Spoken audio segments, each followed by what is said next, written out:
Magnus Carlsen. A rather peculiar way to start a video about Skyrim and pie.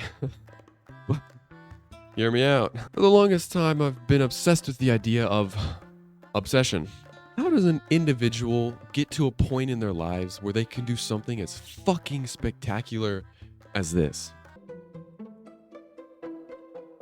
Now I'm going to play through an opening and stop me when you recognize the game, and if you can tell me who was playing black in this one. Okay.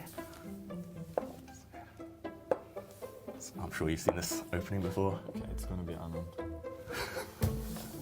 Against? Zabata. What year? 87, 88 maybe? 88, yeah. Yeah.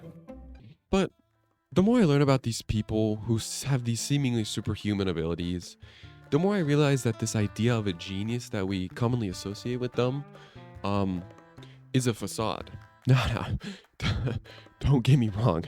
In no way am I calling the abilities of Magnus Carlsen or Albert Einstein or the guy that spent 16 hours straight reciting 100,000 digits of pi a fake.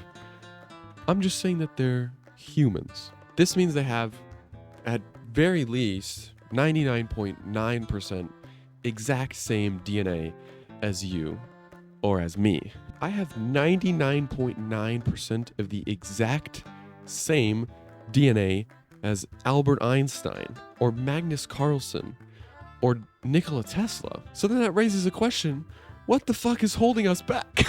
Well, let me attempt to break that facade for you and humanize these absolute giants of human ability and allow me to show you how this fucking dumbass memorized 1,000 digits of pi using the absolute beautiful map of Skyrim. You see, the more you study the brain, the more you end up just basically reading about these guys. This method, although not first invented by them, was extremely popularized by these said Greeks. So it basically involves a skill that you obtained as a prerequisite to birth. That means you were born with it. Spatial mapping. But like the SpongeBob rainbow imagination. Okay. So imagine you're playing the beautiful game of Skyrim and you decide to walk to Whiterun and then even further into this building. And you see this very Final Supper-esque scene in front of you.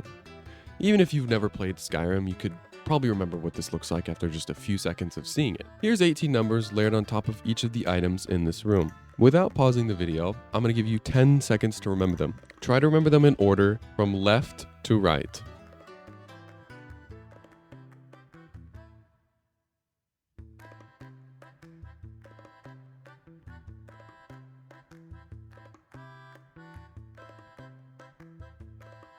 Time's up. Pause the video and try and recall as many of them as you can. How many did you remember?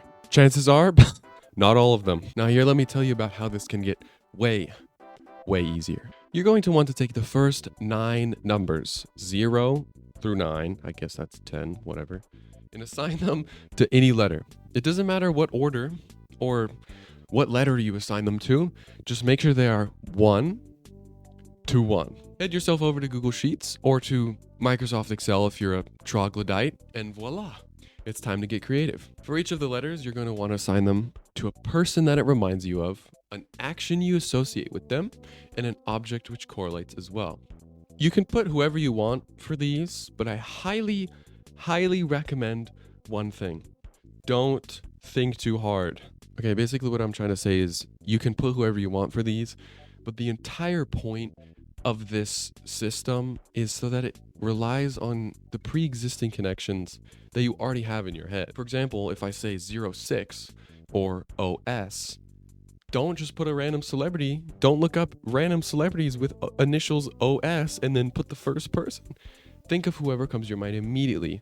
Think OS. Who comes to your mind? Or what immediately, it doesn't even have to be a person, just what immediately comes to your mind. For me, it was operating system. And originally it was Bill Gates, but then I ended up putting Steve Jobs. So I thought, OS, Steve Jobs, what is something he does? He invents. Steve Jobs inventing iPhone. OS 06, Steve Jobs inventing iPhone. Once you've completed your chart, take whatever string of numbers you want to remember, put it into a group of 6 digits. Then you're going to want to create 3 groups with 2 digits in each of the groups.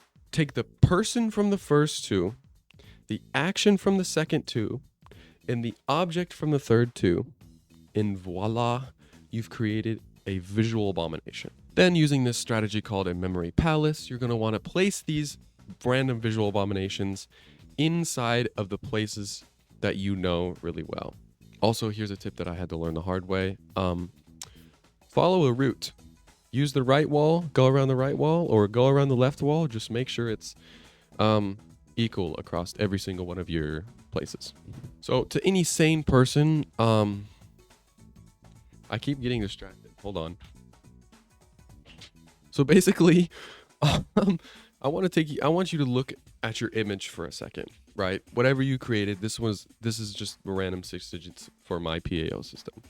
Now, it's just someone who's gonna walk into the room and they're gonna see this on your computer screen, or like, if someone could read your mind, they would think you're like insane. They would think you've gone crazy, and they'll never forget the image. They'll never forget the image. Okay, so basically, here's the entirety of the me reciting the 1,000 digits, or I think it was about 950 because I mixed up the last few ones. It was incredibly boring. I'm gonna be honest. The entire like training montage I was gonna make of me over the last month and a half, like practicing and then reciting and then practicing and then learning more and then practice. It's boring. Okay. Here's a clip to basically that basically sums up the entire process. About a guitar with a guitar. Bob Dylan has a guitar.